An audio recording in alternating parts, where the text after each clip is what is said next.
It is Sunday night. We're going to be talking a lot of baseball. We got some struggling teams. We got talking about maybe the last 2 months of strategy here. We got a lot of FAAB to talk about. All coming up next on the RotoWire Fantasy Baseball Podcast.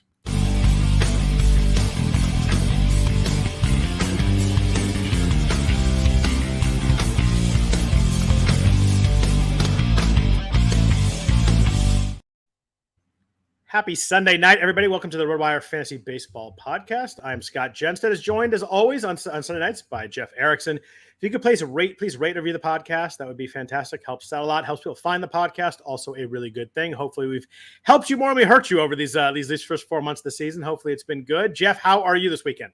I'm good. I'm really good. Life keeps coming at us fast with the kids, but it's all good. You're telling me the aging process does not slow down, as I'm hoping it will here at some point? Oh, no, it accelerates, if anything. But not what I want to know here, Jeff. No, I know. I understand. Yeah. Plus, focusing on my kids takes my mind off of our Reds and just the never-ending set of depressing things that have been happening with that team.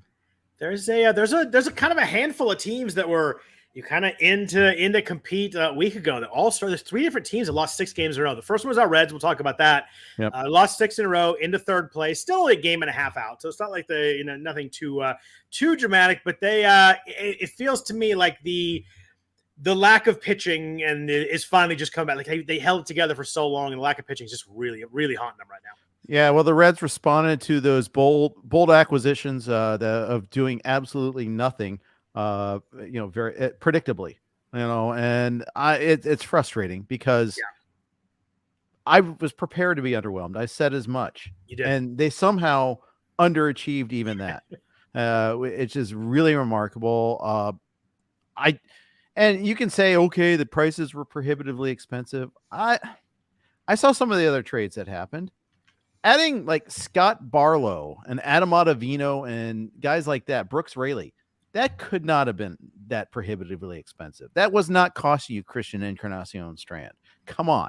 That I just don't buy that. You see some of the other just like even league average starters, and immediately, you saw the fruits of it there. The Cubs just bludgeoned the Reds. It was just a miserable week there. Yeah, they feel like they were putting up 16 runs every game. It was wild. Yeah, Ben Dormant. Well, he got left hanging out to dry, and then he went on the IL with the pectoral strain after that. And that was partially because Reds relievers Ben Dormant was good, by the way. I just got that. Thank you. It took me a second. I'm like, is this a reliever I've not heard of? But I realized that is the evil side of Ben Lively. That was good. I like that one. Yeah, thank you. And part of that was all along Reds fans have been like flogging David Bell for like being Captain Hook. Well, here's what happens when you leave the starter in too long. Yeah. Same thing with Graham Ashcraft on Friday. He pitched 8 innings, and he was cruising. He's cruising, but because the bullpen was so burnt out, and they have like the most games pitched and like 3 that are tied for second most in games pitched in terms of relievers, at least as of like Wednesday when I saw the stat. They've been riding a mediocre bullpen at that really hard. So of course disaster strikes. Of course it does. And they did nothing to bolster it. I mean, are the Cubs the best team in that division by a pretty good amount right now? If you go by run differdifferential, they blow everybody away. And sure, it's like the Padres and the Cubs are way underappreciated in terms of run differential. It's Twins and the AL Central too. But it's just wild that. Like 2 weeks ago, we were talking about who's gonna get Stroman, who's gonna get Cody Bellinger, all this stuff, and now the Cubs are a game and a half out, and they look like the best team in that division. It doesn't seem that close at the moment. Yeah, they're playing great. They took 2 out of 3 from the Braves, the red hot Braves. They're playing great ball despite Stroman falling apart lately. Stroman's been terrible lately, by the way, and now he's on the IL. But yeah, their bats are just. There was a stat going around about runs since the All-Star break, and this was after the 2 monster games against the Reds, where they're 45 runs ahead of the rest of the baseball since the All-Star break, or like 43 or 42, and which means that you could take away the 35, the 36 that they scored against the Reds in 2 days, and they were still leading all of baseball. Like, you let everybody keep those games, we'll take away your top 2, and they're still leading everybody in runs scored since then. I mean, it was And of course, the Reds found a way to score a combined 15 runs in 2 days and lost by a combined 21. So let that settle in there. It is hard to do. With the Cubs, Adbert Alzolay, man, he is the X factor right now in fantasy leagues. He has 7 saves in the last, I think it's 14 days, 16 days, something like that. It's 7 saves since like July 17th or whatever it is. It's just it's crazy. And every time you look up, it's like, oh, Cubs are up 2. Alzolay's coming in, but his whole season's been really good. His whip's under 1. I mean, we talked about his strikeout rate's at 20%, walk rate's at 3.7%. This dude's nasty right now. I know they had the catch where Talkman had the robbery where he would have blown a save, but still, he's been really awesome. The barrel rate's really low. All looks really good. I mean, he looks like a legit closer right now. He looks great.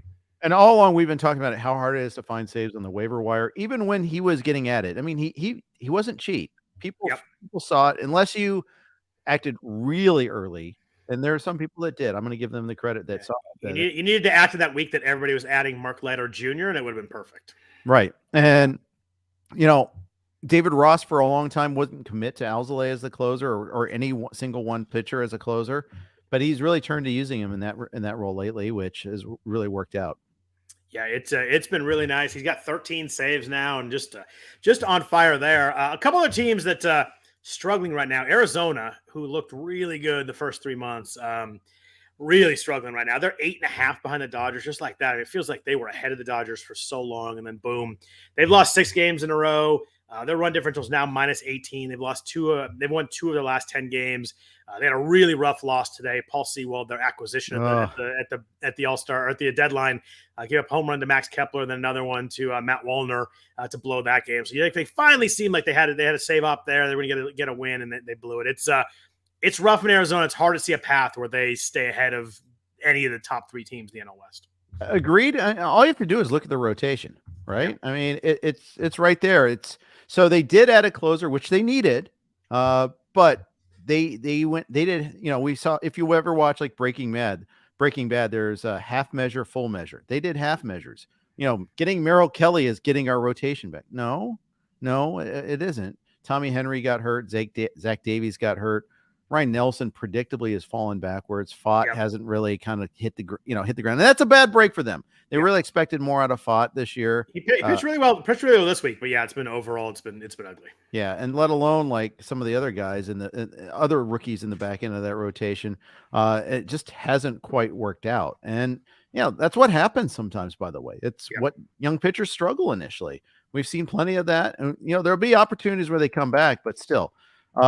It's really kind of frustrating to see that, but and I know both fans of the Reds and the D-backs, at least they have a future. At least you can kind of like pacify yourself by saying, well, at least, they didn't sell away our future and all that.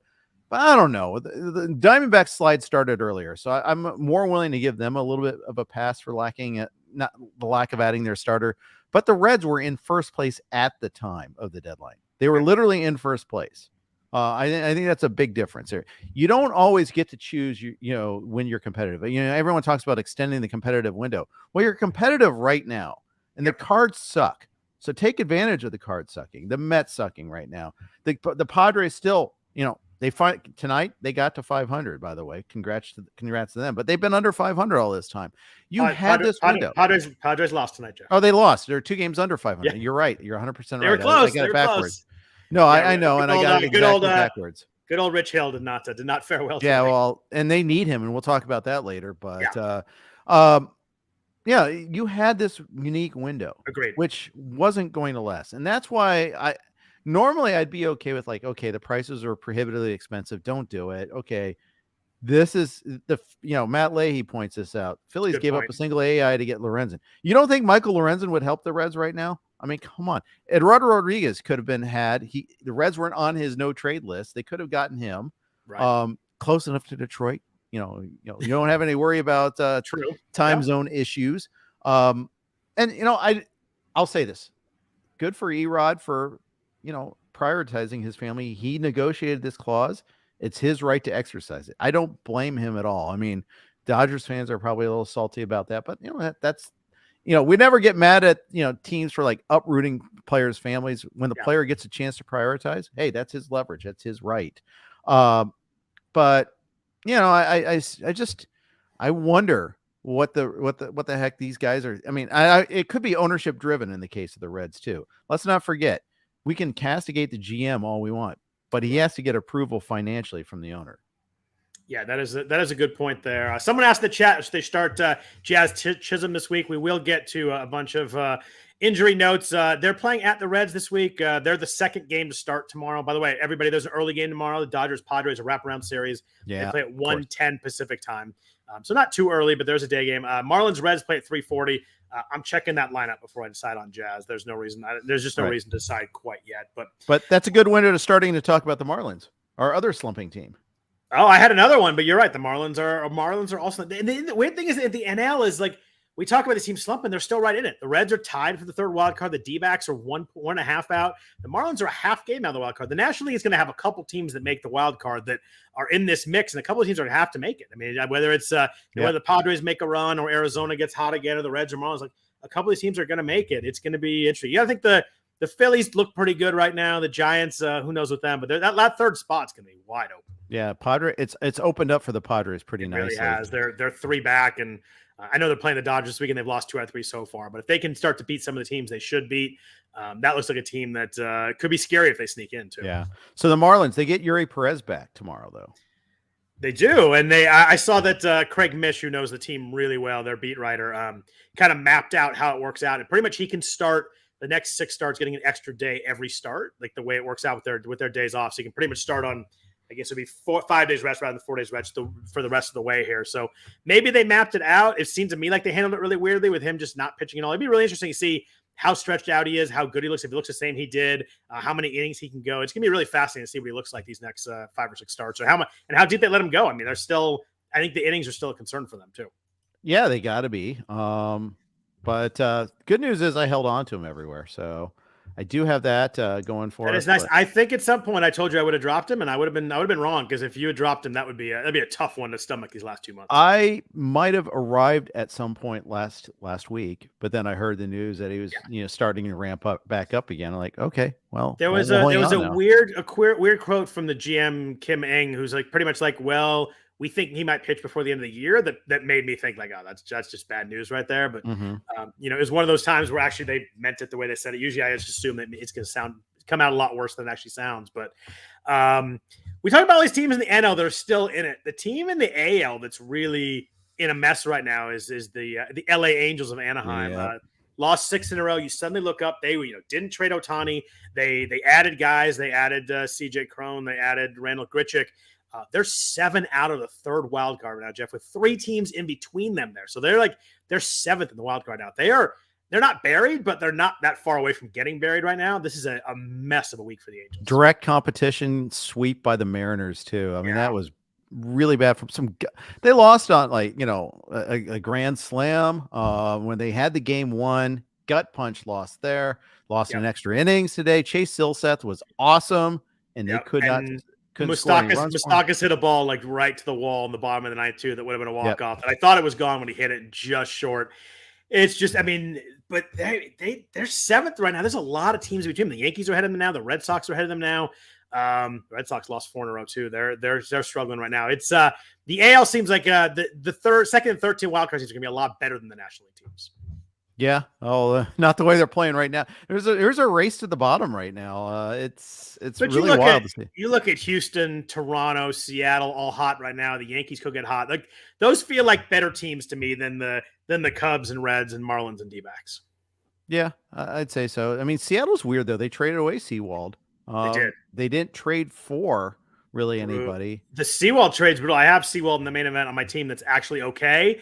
And that was brutal. It felt like the Mariners had to save up like 15 days in a row since they traded him. I know it hasn't been that long, but that's how it's felt. It's just like every time I look up, it's Munoz or someone else. I'm like, and then I'm looking at Arizona losing 6 in a row and he blows one today. It's brutal. It's crazy to have a closer get dealt from a team. There's a contention. It's just, he's still, I guess, the closer. We saw today, he came in for the save up, but man, it's rough. Well, and then when you're off for so long too, then you're not as sharp. Yeah. And that it's just like this. It's even worse. It becomes a self-fulfilling prophecy. I mean, Scott Barlow had to deal with that with the Royals at times too, where then you get put into a get work situation where you're trailing by 4 and like, what are we doing here? And it gets, he may struggle because he's been off for a while, and then next thing you know, he's not available the next day, and they do have a save op. It's always fun. Some in the chat asked about Willie Castro worth the start in points leagues. That's tough. I'd have to know more about the league. He's really a stolen base play, stealing a lot. He has 26 steals, something like that. It really just depends on how much stolen bases count in a point league. In a roto league, you need steals. It's definitely true. So, or definitely a good start, but points league a little bit tougher. Jeff, let's talk about roto leagues. We got 2 months. I'm just going to call it 2 months left in the season. I know that's not the exact point, but about 8 weeks left. Strategy wise, everything kind of changes a little bit. Everybody's starting to think about football. People start to draft football. You see leagues not be quite as active in a lot of places. That's too much strategy for me is really about category management. Like right now, I'm kind of looking at my teams, like where can I gain, where can I lose? And I have a league that in the main event where I have 2 points in steals. Everything else is pretty good. But I'm like 15, like a 10 behind another point, 15 behind another, and like 10 ahead of the team behind me. I haven't fully given up on steals, but I'm pretty close to doing it. And that's just one of those things that you get to a point where you can't gain it, you can't lose. You got to shift away from that spot before that. Just there's no point to have stolen base guys. It's true. And, I think that, and you're looking at it from the NFBC lens, but also in keeper leagues, trade leagues, you really like, if you're going for it, in a trade league, of course you trade for categories and values change, by the way, sometimes it's just specific category. You don't want to give the other team, your trading partner a windfall. At the same time, you do need to hone in specifically on what you're getting. But if you are a selling team, find ways to just maximize value. You're doing the exact opposite of the contender who's trying to hone in on a roto category. For you, it's just like, who cares if it fits? You have the off season to make things fit. You have the draft to make things fit. Right now, you are all about maxing out value. If it's a prospect, getting the best possible prospect you can get. And don't worry about the fit. Don't worry that you have 4 other really good outfielders. If the best prospect you get is an outfielder, just do it.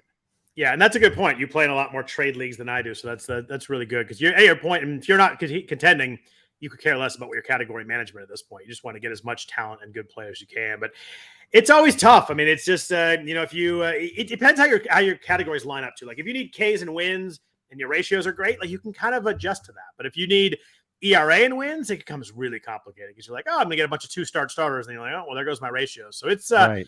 It's really tough. I find it. I find this month is a little bit easier. Last month is really hard. You get a lot of like new names, and it's hard to figure out. But FAAB wise, I found myself this week for the first time really trying to focus on categories. Where before I'm trying to get the best players, trying to max everything out, trying to give my team the best team I can. But starting this week and kind of when it gets to August, I really am looking at category management more than anything else right now.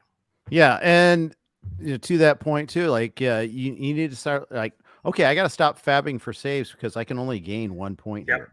And especially because now every FAAB dollar is pretty precious. Yeah, it is. So you may say, well, he's the closer, that has value. Well, okay, but what are you going to get out of that? Right. If you're 9 saves behind the next team, one guy is not going to do that. I still I have not fully given up on stolen base in that league. I added, we'll talk about it later. I added Johan Rojas, who I think could get a nice run of playing time now that Brandon Marsh is on the IL in Philadelphia. He'll get some steals. So I haven't fully given up, but I mean, I'm like 110th or something overall. So I'm not winning it overall. I'm not cashing overall. So, trying to catch him in stolen bases there is pretty irrelevant to me. But, those couple extra league points might be really huge. So I haven't fully given up there, but I'm starting to get to the point where I'm probably a couple weeks away from fully punting if I don't make a big move in that category. So it's just not that everything is about my league, but it's just one of those things. You really focus on what you can do. And as you look, you'll find like something like RBIs. You might have 3 points each way. So it's not just about gaining. It's all about not losing too. So it's tough. You'll see a lot of categories are really bunched up. And believe me, as someone who's lost a league on the last day to like runs or RBIs, everything you can get right now matters. Yeah, and it's a real paradox because there's less out there in terms of inventory. There's more of this inclination. Oh, we need to start thinking about my football drafts or kids going back to school, all this sort of stuff. And yet you need to spend more time, if perversely, on FAAB because there's not the big obvious call-ups too. Like every week it's like, oh, well, Ellie De La Cruz got called up. Well, this is an easy FAAB week. And now we're looking at guys that aren't obvious and aren't easy. I mean, I was digging deep on a lot of guys this week. Yeah, exactly. And then you have to really decide, okay, does it fit? And then teams that you thought were safe, maybe like that could be a team like, okay, they're going to get lots of saves. Well, maybe the Mets aren't going to get lots of saves. Yep. Maybe the White Sox are no longer just an average team; they're just a straight up bad team. Maybe I temper my enthusiasm over this kid that's getting starts for them now, because he may not get the run support, or he might not get the bullpen support after that. Could there have been any more fitting Saturday to Tim Anderson's season than this weekend? Woof. So Let's talk bad. about that real quick here. So I'm not. It's funny. I think it was our friend Rob Silver had a post. I don't really enjoy watching adults punch each other. I actually don't either. Like, I think fighting in hockey is, what are you talking about? He has to. Yeah, I think fighting in hockey is kind of stupid when they stop the game and do it. But like, yeah. Baseball fights are so bad that every once in a while when you get one that's actually good, I'll admit that I watched the video multiple times. But I mean, that was wild. It seemed like J-Ram was a little upset that Tim Anderson was standing over him, kind of like a Draymond, LeBron James kind of thing, and kind of poked his leg and put his fingers down. And all of a sudden, Tim just dropped his glove and squared up. He was ready to go. It was a hockey fight, wasn't it? It felt like it was like 4 months of frustration all in 5 seconds for Tim Anderson. He's like, all right, let's do this. But man, he got smoked. He got fully knocked down. Couldn't walk off the field. One of the better baseball punches I've seen land is like with the not quite as good as Rugnet on Bautista or Nolan Ryan on Ventura, but definitely up there.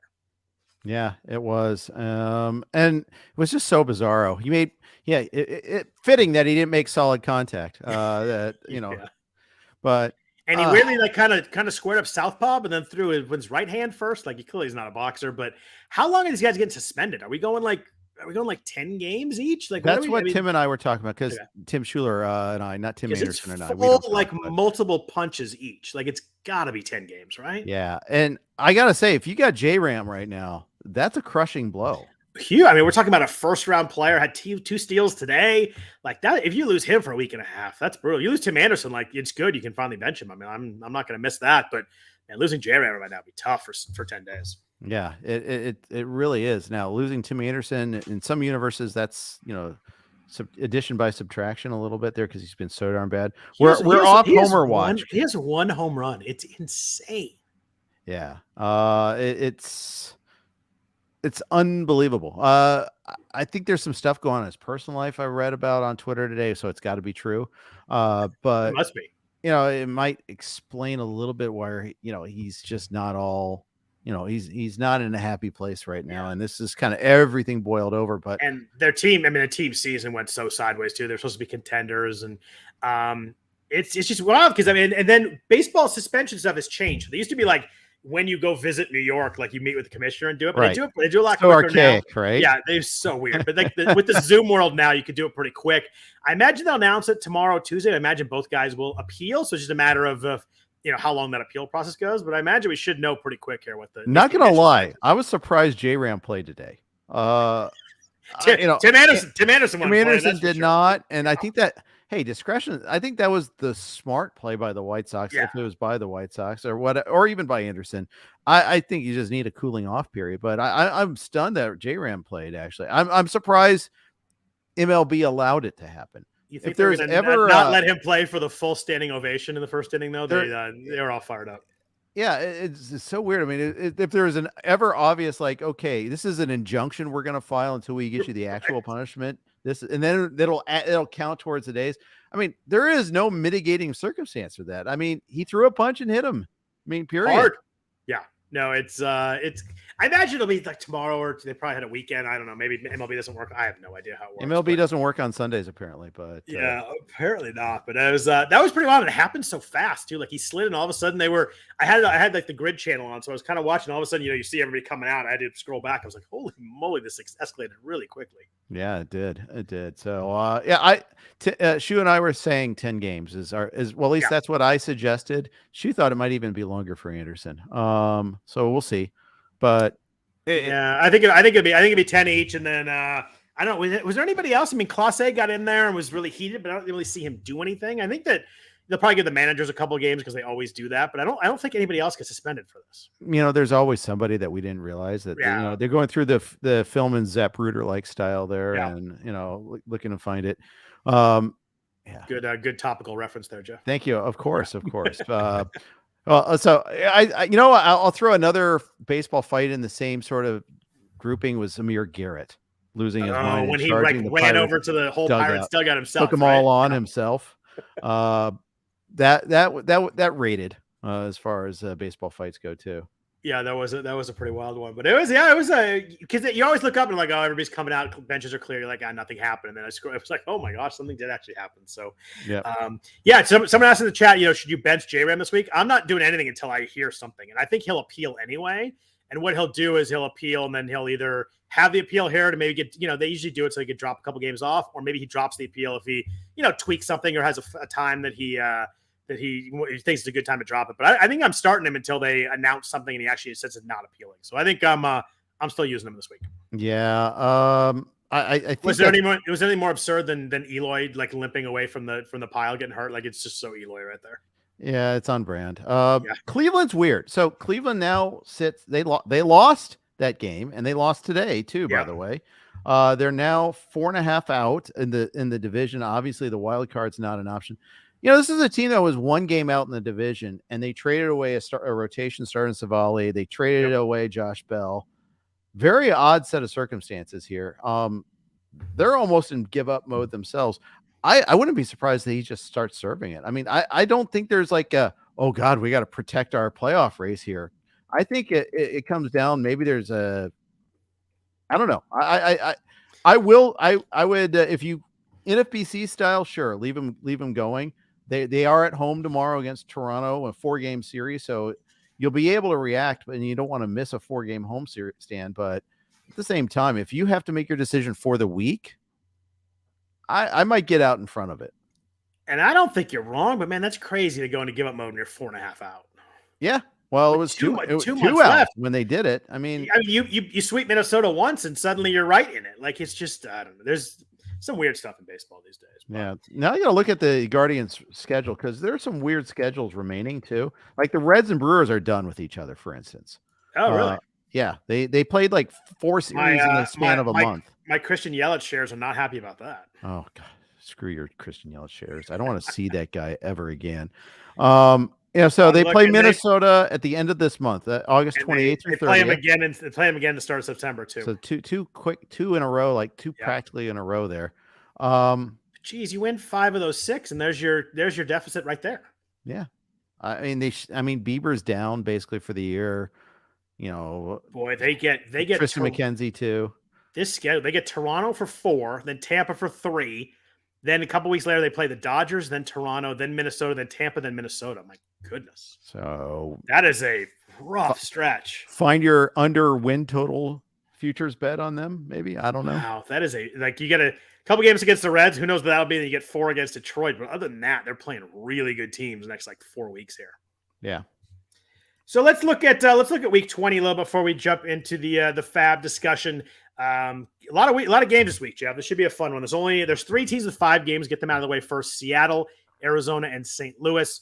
The Braves have 8 games. If there's any Braves to pick up, but they do have 8 games. So if we need more runs from the Braves, but I tell you what, that team is seems like Acuna and Olsen pretty much homer every day. Acuna steals a base every day. They're just Austin Riley homers every day too. It's just he's crazy. Caught fire. Yeah. Travis d'Arnaud might be available in a 1-catcher league, 10-team league or something like that.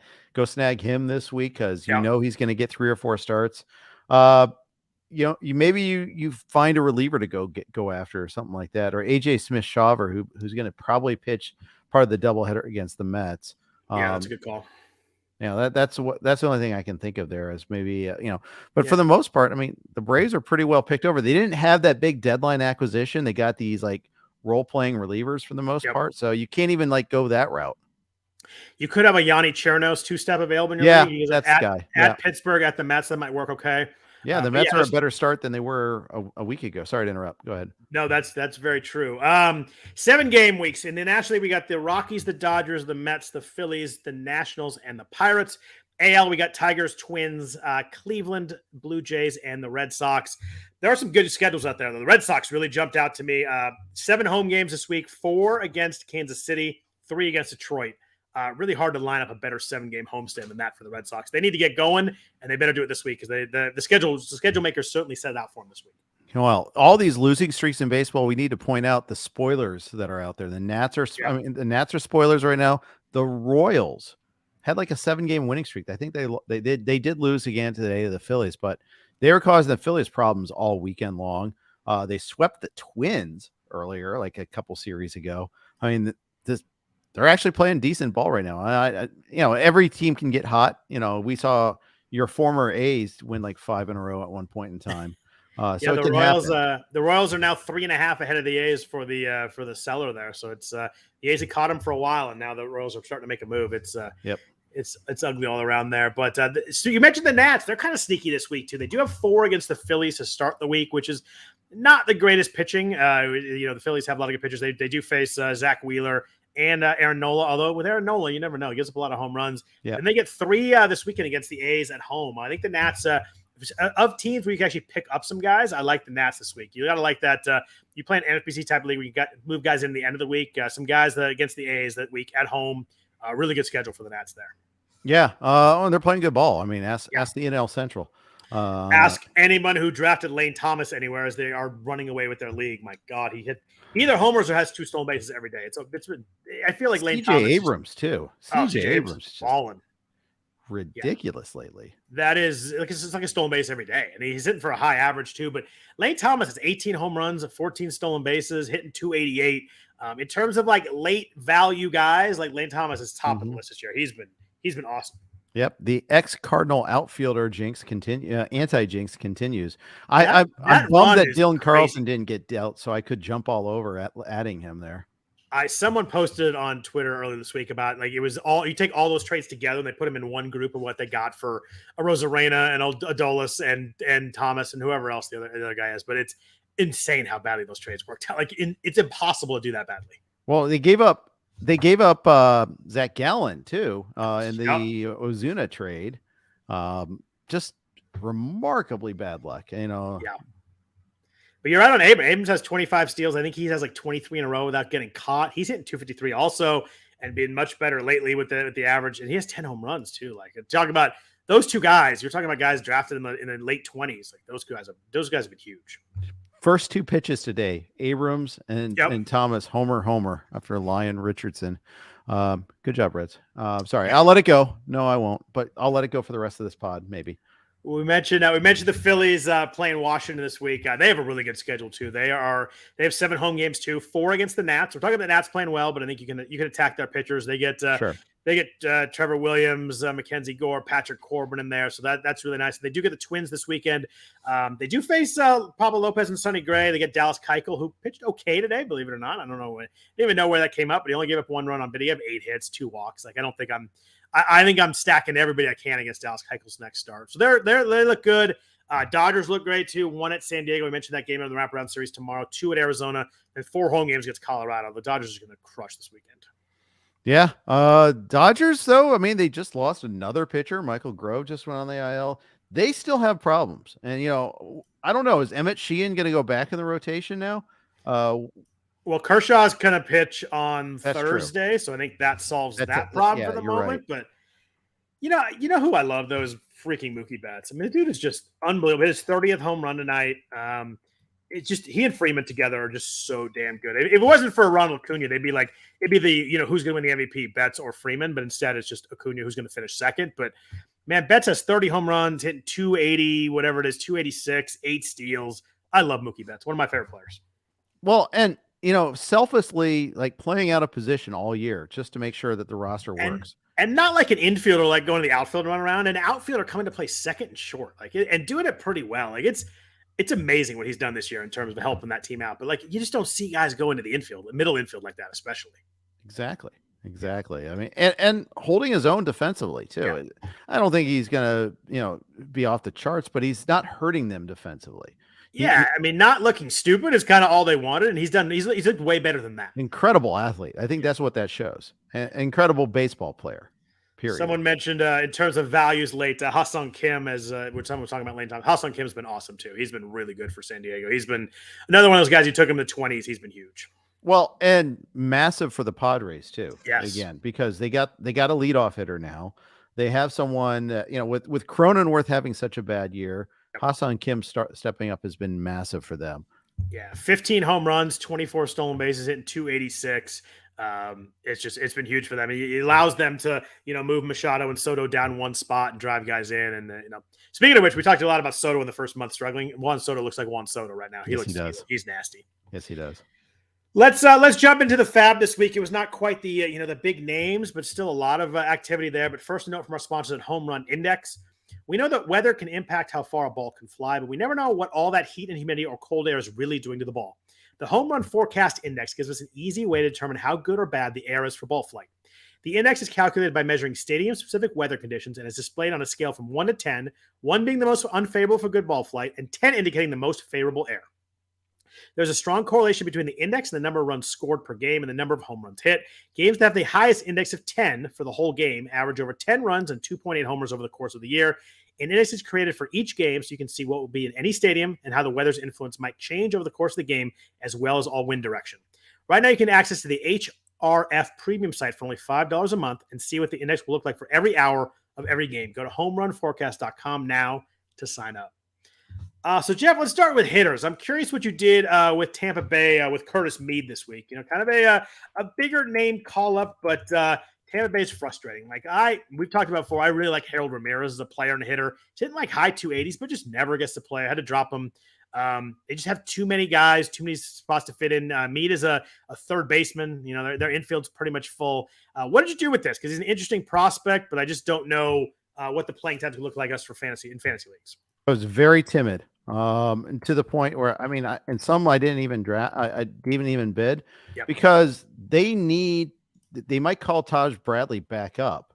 They may need another starter soon, especially because their run and luck in starters have been brutal. It's ridiculous. Obviously, McClanahan went on the IL this week. That's what we're referring to. Now I know we're seeing Littell and Erasmo Ramirez listed in the rotation right now.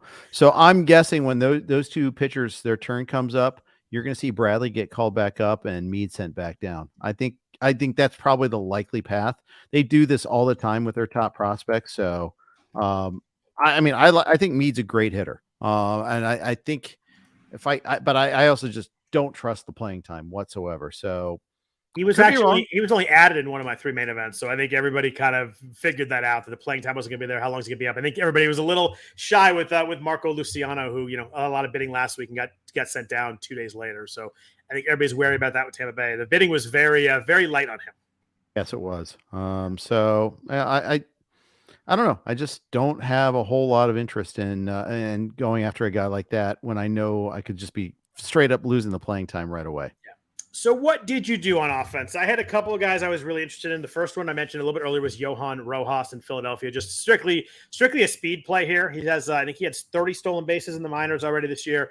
We mentioned Brandon March going on the IL. He ran into the fence in Philly really hard. It was like Aaron Rowan, but except with the face plant when Aaron Rowan did it. That's a name I just didn't need to hear. Yeah, it gave me that memory of the way he is. Shudder. But you look at Rojas. He had 30 stolen bases in Double-A. You look at last year, he had, if I'm doing the math right, 62 steals across 130 games. Now is the center fielder, and he's going to play a lot there. If you need steals right now, I thought Rojas is a really interesting bid. I think that if he can get on base, that's always the issue with the guy coming up to the majors, but doesn't strike out a lot in the minors. That's been up a little bit, only 44 plate appearances, but I guess 47 after today. But if he can find a way to get on base, I think someone could steal some bags for you down the stretch. I really liked him as a play if you need some stolen bases in your league.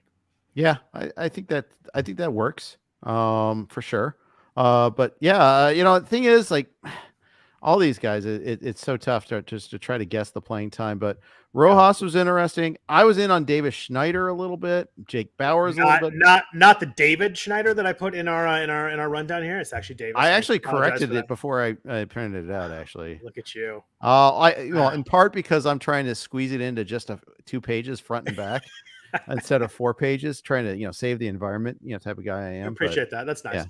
Yeah. David Schneider, pretty much all he did was hit this weekend. I think he had 9 hits or something over the weekend, had 2 home runs, homer in his first at bat at Fenway, which must have been pretty cool. Got a crazy good mustache too, which I think helps his value a little bit also. So second base too, second base is not easy to find. He was is definitely, and you look at minor leagues, this is not just a guy they call up. He had 21 home runs, 9 steals, hit 275 in the minors. I don't know, it's because someone might help them. And if he hit third today for the Blue Jays, believe it or not. Yeah. and went like out of the stadium over the highway. He hit it into like Vladdy Jr. range there. Yeah. What about Jake Bowers? I thought was interesting in New York. He with Anthony Rizzo on the IL. Crazy situation there, by the way. Hopefully he gets good. Gets okay, because he has not been okay for a couple of months. It's kind of a scary situation there. Bad vibes of other guys who had concussion issues that never went away. But Bowers has hit leadoff for the Yankees when they faced righties. Say what you want about the Yankees lineup. I get it's not what it used to be, but still, if he hits in front of Judge and Glaber and Stanton, and that's a good spot to be in. Bowers had, I think, he had 4 home runs the last 8 games, so that puts him up to 11 homers on the year and only 59 games. He's someone that 21% barrel rate, Jeff, pretty impressive there. 50% hard hit rate. You look at some of the stuff, and he's not going to play against lefties, but when he's played, he's actually been pretty good for them this year. I feel like he's my most added then dropped guy all season. Yeah, he's the Michael Grove of offensive players. He I swear there was a pitcher last year that was that way. I think was it Lorenzen maybe? There was one pitcher where we couldn't figure out if he was a starter or a closer or both, and right. Zimmerman always does a great job of tracking the most added and drops and all that. And I nailed it when he said it, but I don't remember it now because I'm old. But point being is like there's certain guys like that, and he fit that. He had the role, lost the role. Yep. He got hurt for a while. Yeah.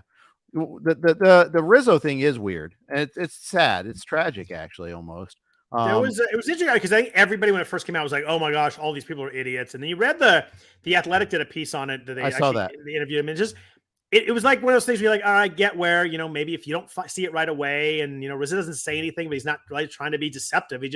He's tired, but it's in the middle of July in New York, and he's been playing baseball for 3.5 months, and then he gets tired every season. But I don't know. You wish maybe we don't figure it out beforehand, but it feels like I think Rizzo said the best. Like I don't think any of it at fault. Like he just slipped through, but he doesn't like blame anybody, which is good. Yeah, he even said something like to the point where the Yankees didn't miss it. Yeah, but I mean they did. And even after he played 3 games after they said that he needs tests too, and that was the part that was the part. Me. Do you? I guess the theory is if Anthony Rizzo looks like this for 2 months, you maybe just assume something's wrong because he's looking. Right. I mean, you look at the stats before and after he got bumped by Tatis. It's like a complete different human out there. Yeah, for sure. He had a really good first 2 months of the season. Yeah, and then you could say, okay, that his reaction times were slow, etc. Yeah, I get that, but the thing is, like, I was going back through our old updates, and they kept on saying like it was listed as a neck issue. Yep. And they kept on listing it like that, and I don't recall seeing concussion mentioned before. I think they first said that they decided it didn't have one when they first tested. They dismissed it pretty quickly. Yeah, scary there, but I do like Bowers. I mean, you talk about a guy who half his games in Yankee Stadium as a lefty, like that's just really good. Hitting leadoff there, first base and outfield eligible with a pretty clear run of playing time right now. I think he's going to play against all righties, and that's something I want especially in a 15-teamer in a deep league.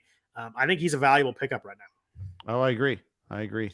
Did you do anything with our old friend, our old Uber prospect, Brendan Rodgers in Colorado? This is someone that 4 or 5 years ago was kind of the it prospect, struggled, then got hurt, then struggled, then got hurt. It's kind of been his cycle so far, but playing every day right now for the Rockies, which is great when they're at home. Hasn't done much with the playing time yet, but he's played 5 games in a row. Someone had 13 home runs last year. There's no speeder. He's never stolen a base in the majors. But do you think with Brendan Rodgers? He hit the ball pretty hard last year when he was up. Waterfall. Nice. I like it. Yeah. He's definitely someone that sure, if I can get him cheaply, I will. I'm not going to count on a whole lot anymore. I think that ship has sailed a little bit. I do too. I think it's just the Rockies Coors Field aspect of it that makes him maybe a little bit still in play. But yeah, it's kind of sad. You're just someone that we thought was going to be really good a few years ago. Was a huge prospect. But you look at last year, and if you just want to break it down, like he had 68 games at home last year, and hit 313, like with 10 home runs. So if you could play him in home games, everybody that starts for the Rockies every day has got some value when they're playing at home. For sure. Now they're on the road all week this week. They are. So it wasn't a good week to pick them up, but if you wanted to pick them up, you had to do it this week. Yeah. Well, and the thing is, like I saw Brenton Doyle out there when I needed an outfielder, and I saw Erickson Profar. They're always out there. I finally gave up on Doyle trying to time stolen bases, and he got like none for me in 2 weeks. So I finally gave up, and I saw he had one this week. But yeah, of course, Brenton Doyle there's always money in the banana stand type of free agent. He's always there. I got that reference too. I like that. Thank you. Did you do anything with another guy who's been up and down this year? Luis Urias got traded from. Not Luis Ariz, that would be nice. But Ariz traded from Milwaukee to Boston. Ariz seems to be playing a bunch for Boston right now. Could play all over the diamond. But, Justin Turner was banged up a little bit, so that helped. And then Trevor Story is not coming up until Thursday. But the quotes of that were a little bit weird. Like, he's going to use the full 20 days because he doesn't quite feel it was his decision. He's not quite ready yet. Did you do anything with Ariz? Do you think the playing time sticks around when Turner and Story are back? No. I do not. That was kind of what took me off him because he's 20 home runs or so last year. But I just think sent down twice. Yeah, I think he's going to get squeezed pretty quick here. Yeah, he might get sent down again. Because you look at it, you got I guess it's him or Yu Chang. One of the two can play, but that's kind of extended. When Turner, Devers, Tristan Casas, and Trevor Story play, it's just there's not a lot of spots there. No.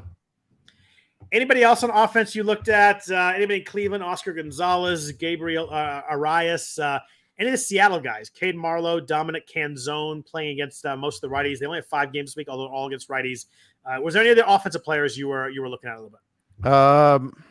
Not really. And the league where I have monthly pickups, I did pick up Matt Wallner. I like that walk-off homer today. He's got a lot of pop. Yeah, he does. He's kind of a sneaky, legitimate prospect. Can even run a little bit too. So I did grab him. I like that one. He was someone I tried to get last week in some leagues, and I got outbid on. Yeah, Arias. I looked at Gabriel Arias. I looked at a little bit there. Canzone maybe, but I kind of feel like this is a fall back to earth guy. Maybe I could be wrong about that. I saw some people talking him up after the trade. I still like Marlowe a little bit. I think it's a speed power guy. I don't know how the playing time is going to fully work out. I think he plays against most righties, but I mean, it's someone that had 25 steals, 11 home runs in AAA. So I'm a little interested there, but I want to see how the playing time really kind of plays out before I get too deep in there. For sure. So we've talked a lot about the lack of starting pitching in FAAB. It's been a while now, and I felt like this week is another one where there was not much to go after there. There was a little bit of Chase Silseth, who got dropped because he was out of the rotation, and then Griffin Canning got hurt. And Silseth pitched twice this week, pitched really, really well, which is frustrating. I dropped him in the league because he was out of the rotation, and he ends up pitching twice really well. But what did you do with stars this week? I think that there was some Cole Reagan's action, a little Hyun-Jin Ryu. He was available this week because he pitched last week, but I didn't think he looked good. I think he gave 9 hits. Terrible. Yeah, he's throwing he only gave up a lot of runs, but it was only like 88. Gave up a lot of hits. He has 2 starts this week, but man, that one scared the crap out of me. Ryu is the classic first iteration back from long-term absence. Mike Soroka zone. I'm not going to touch. I think I don't always learn that lesson, but sometimes I remember it. And then we got a chance to watch it. I was in on Silseth. Those he looks Ks, really good. He looks really great. Good. Yeah. And he should have probably stayed in the rotation all along. What do we think they do though? Because it sounds like Canning's out the minimum. Tyler Anderson should not be in this rotation. You and I agree. I just don't think they do it.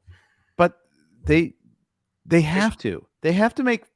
Who cares about the long-term aspect of it? If you're all in to make the playoffs and you're starting Anderson over Silseth, you're an idiot. I fully agree. I just don't know if they'll do it. But I agree with you. I just think that they're not even. I don't think they're that comparable. I think Silseth's way better. Yeah. Oh, today was a great example of that he's throwing harder than he did last year.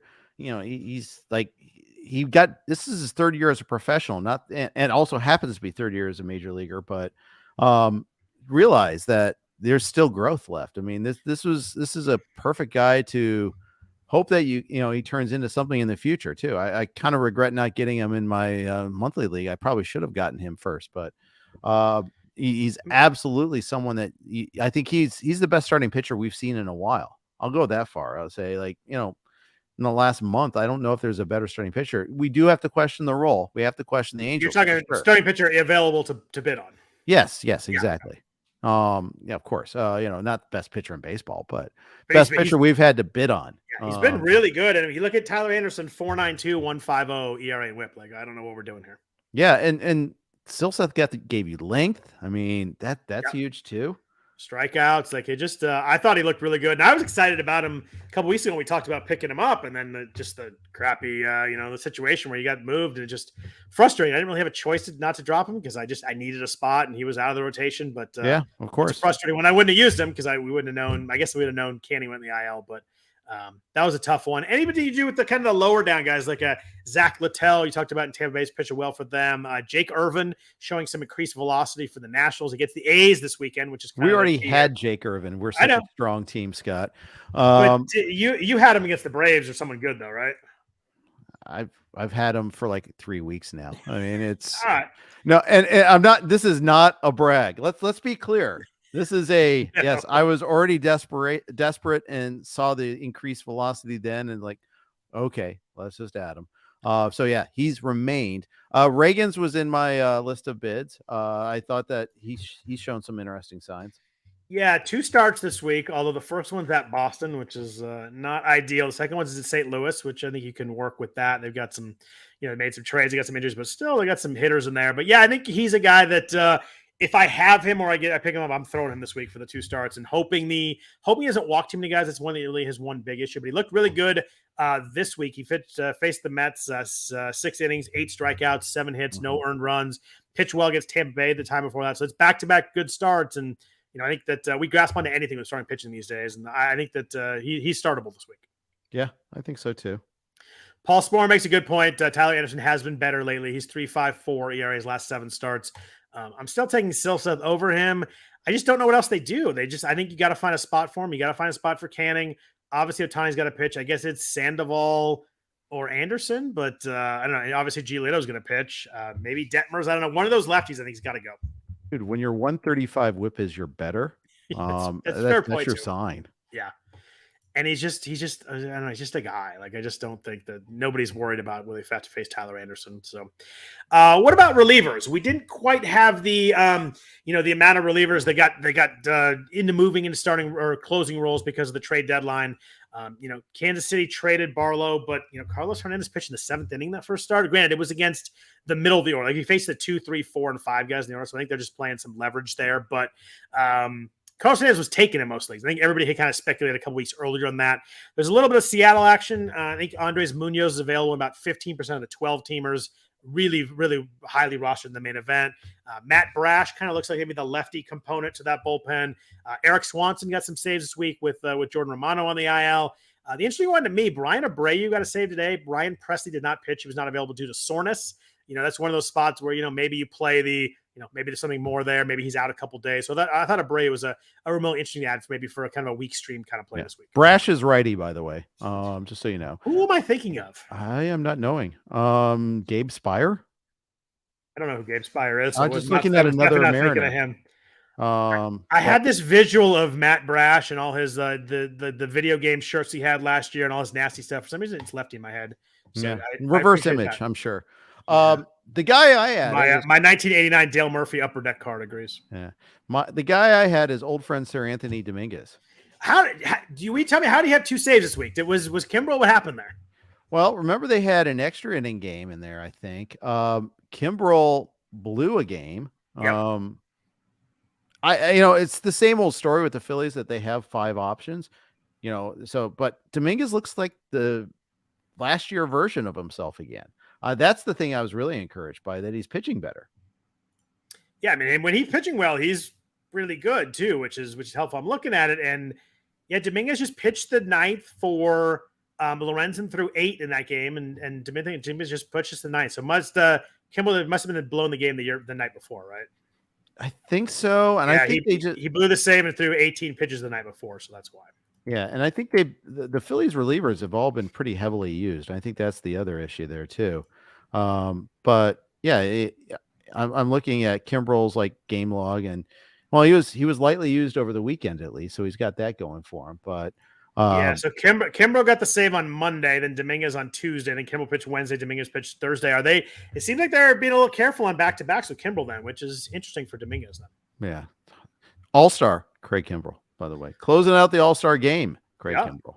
He had a really good stretch. He was pitching really, really well. But Yeah, it's just I was hoping for a little more movement in closers, but we didn't really get it. If Josh Hader got traded, maybe we got some Robert Suarez. Although if you spec'd on Suarez, he gave 5 runs to the Dodgers on Friday night. Like it was just it's like so bad he would have gotten blown up. He did get a win earlier in the week, so I remember I had him on a bench in one league because I spec'd on him, and once Hader didn't get traded, I just didn't use him. He wasn't a closer yet, but he got the win. I was like, I can't let it use him, and then he gave the 5 on Friday. I was like, oh, that'll work. That was the most 2023 Padres loss ever, by the way. They had like 37 runners on base stranded in the first 6 innings. Math's hard on that, but just work with me on that. They could not break. They couldn't just like bust away. They were winning. Yu Darvish was pitching well. Yep. And you get 7 from you, and you're figuring, okay, Suarez has been great. This is their formula that's going to set the tone for the weekend. And instead, boy, oh boy. And everything went wrong that inning too. Like the defense was bad. I mean, it was the most Padres loss of the year. The fact that they bounced back the next day was pretty impressive, but still. Tomorrow's a big game for the Padres. If they can split the series with LA, I think they feel pretty good about themselves. They lose 3 out of 4 though. They just kind of feel like they're in the same spot they always were. And 3 games under, they suddenly have to get hot again. But like we said, the National League, that third wild card spot's really open. But I think San Diego needs to get a win tomorrow. They have Joe Musgrove out for 3 weeks. He's not throwing for 3 weeks, which means he's probably out 5 or 6 weeks. I think he's a drop, dude. Yeah, I think he's in fantasy league. I think he's a drop too. I think we're looking at maybe they're hoping a couple starts down the stretch, but like maybe for the playoffs. But that's a big loss for them, real baseball wise. Yeah, and all of a sudden they have to keep starting Rich Hill. Yep. And Nick Martinez is going to get starts. They need Walker back. Which they do. He's supposed to be, should be pretty close, but you're right. They got Martinez and Hill starting this week. Hill gave up 6 to the Dodgers today, and Martinez is kind of like 2 or 3 innings, maybe 4. So it kind of puts a tax on the bullpen. But yeah, they need they need Stellan Darvish to keep dealing because losing Musgrove's big. They need Lugo to keep dealing too. Lugo was great. Yeah, Lugo's been good. Yeah. And so Lugo against the Dodgers tomorrow during the day, so the ball should carry more. He gets 2 starts. The second one's at Arizona. I probably go ahead and start him, but not feeling great. No, you hope he gets through 6 and gives up 3 or 4 of the Dodgers, doesn't get smoked, and then you hope he crushes Arizona. Is kind of the formula you're hoping for. The good news for the Padres is they're going up against Tony Gonsolin, who's been getting smoked more. That is true.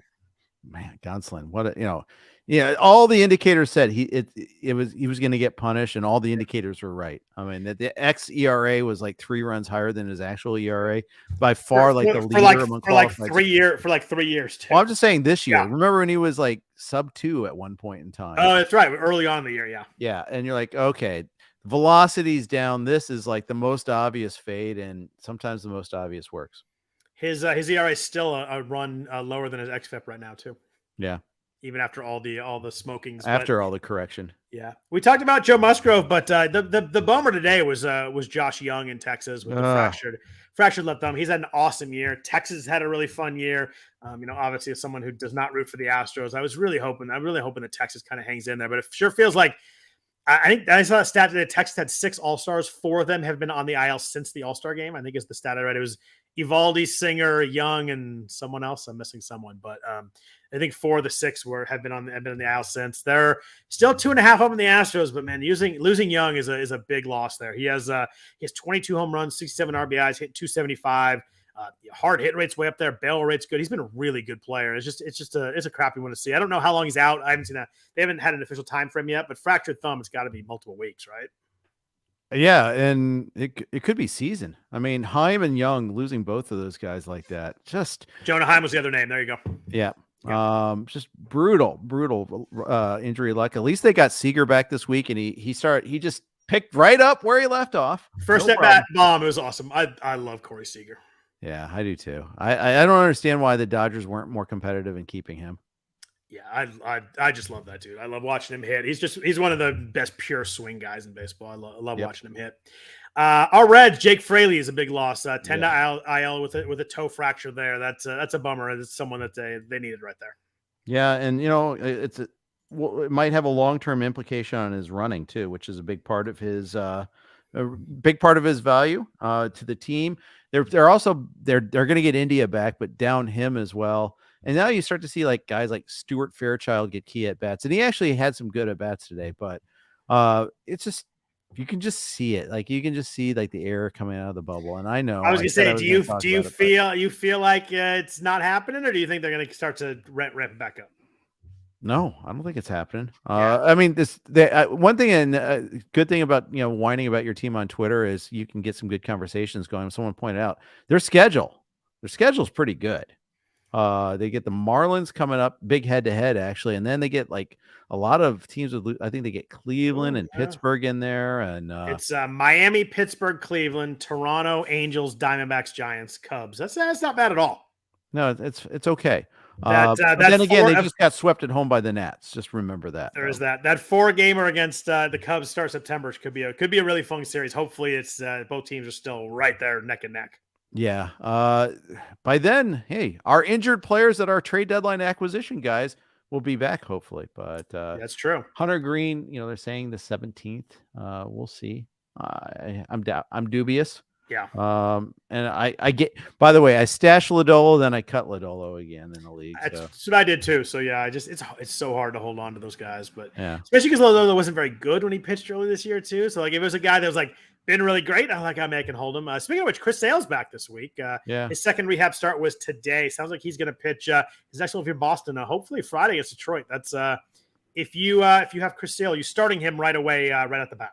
Yeah. For sure. One other point on Lodolo, you said he wasn't very good. I think he was pitching through an injury all along. Okay. That's a good point. Also known as pulling a Joe Ryan. Boy, did that go sideways fast. Yeah. And then you see this you think he was pitching through an injury rather than this was a fake injury they used to just No, I think it was a real injury, and because they're complaining about he's got to communicate better and all that. Yeah. But you see this time and again, pitcher gets torched, and then you see him go on the IL right afterwards. Like, all the time. Baseball culture is what it is, or just culture. Life is what it is. There's value in being tough, and you can't let the team down, and you can't be soft, and everybody is hurt, so your injuries don't matter. Sometimes you got to speak up and say, hey, I got an injury here. Yeah. Yeah, I agree. Yeah, Joe Ryan, he was so good, then just so bad. But yeah, the injury makes sense. You mentioned Jonathan India, expected to be activated on Tuesday. If you play an NFBC type league, I think he's probably a sit for the start of the week. Make sure he gets back, and you can put him in against Pittsburgh over the weekend. But the Reds play tomorrow and don't play Thursday, so you get 2 games max. Maybe they ease him in a little bit. So I think I'm waiting until the weekend to play him. Agreed. Tyler Glasnow scratched today with back spasms. How much does this worry you? Backs are always hard to figure out. Do you think you can start Glasnow this week? Because it seems like you don't want to miss a Glasnow start, but they downplayed the issue after the game. They said going to be ready to make a start against the Cardinals. Are you starting it? No, it depends. I don't know. I think I probably am, but I realize that it might be an inning and he's out. But do you even have a pivot? That's the question. That's the problem. Like my pivot's going to be my pivot's going to be Alec Marsh or Jesse Schultens. Then I'm probably just using Tyler Glasnow. Yep. Sorry to those two guys. I didn't mean to, no strays there, but there's just 2 names that popped in my head. And we mentioned Clayton Kershaw appears to be starting on Thursday. I'm starting that right away. I'm just throwing him, and you hope you get 5 innings, but hope it works out there. Carlos Rodon, his season just really can't get going. He was bad to start the game. They gave a 3-run homer to Jake Myers. Then Jordan took him deep, and then he like kind of tweaked his hamstring. He was out there stretching. You could tell he didn't want to leave the mound because he knew he was going to get booed as he second left the mound, he was like kind of lingering out there, and then he got booed, and then they kind of started cheering. They realized they shouldn't boo the guy that's hurt, but hamstring tightness. But they said after the game, Aaron Boone is getting an MRI, so that's not just tightness; they're actually worried about it. Well, I mean, he's their big investment. Yeah. He's been super fragile so far. So yeah, and again, this is another team, the Yankees, sneaky stream against, they did score 7 runs today, but sneaky because this is a team that's down right now. Herman's gone for the season. Rizzo with the crazy undiagnosed concussion. Yeah. Even like a player that's hot, Stanton was 0 for 6 today. It's like they have some weird stuff going on. They stranded 11,000 base runners today. I think home plate umpire had a big role in that, by the way. Each team walked like 12 batters. Yeah, and then the Yankees had the inning there. They're down 5-2, and they got a hit by pitch and a walk and 2 walks to the bases loaded to tie the game. It was pretty crazy. But yeah, the Domingo Germán thing. I mean, obviously he's a drop in fantasy leagues. That he's out for the season. That was a wild one too. I did not see that one coming. Yeah, but it explains some things. Yeah, troubling. Hopefully he can get himself worked out. But Jazz Chisholm came out on Saturday after a stolen base. Grabbed his right hamstring, which you never like to see. He said it's a hamstring cramp. He sat on Sunday. I mentioned earlier, someone asked about him. I think you just kind of see if he's starting tomorrow and then kind of adjust from there. Yeah, if you're in an NL-only league and the whole roster freezes with the first game, you're kind of like, it's unfair to you. But or I guess any league where the roster freezes with the first game because of the Dodgers game is early. But then again, I mean, it's only a couple hours ahead. By then, you might know the Marlins lineup. So we've got a pretty good chance of hearing the Marlins lineup. That's changed over the last 5-6 years ago. We didn't have lineups 5 hours before games. It's been an awesome change. Yeah. And to the point where we complain when we don't get 2 hours notice. Right. Yeah. It was like, what do you mean? It's been 90 minutes till the first pitch. Walt Weiss is employed again? What? Stop. Weiss and the Rockies were always the last to post. I remember that. And it only is the Rockies for especially DFS. The Rockies at home. You're like, we need to see this lineup. Not pertinent or anything. Yeah. Max Muncy missed the weekend after getting hit by a pitch on his wrist on Thursday. Sounds like they don't think anything's really wrong, but just some inflammation there. So another one. They play early tomorrow. At least you can check that lineup pretty quickly and early on. They face a righty, so you got to think that if Muncy's okay, he'll be in there tomorrow.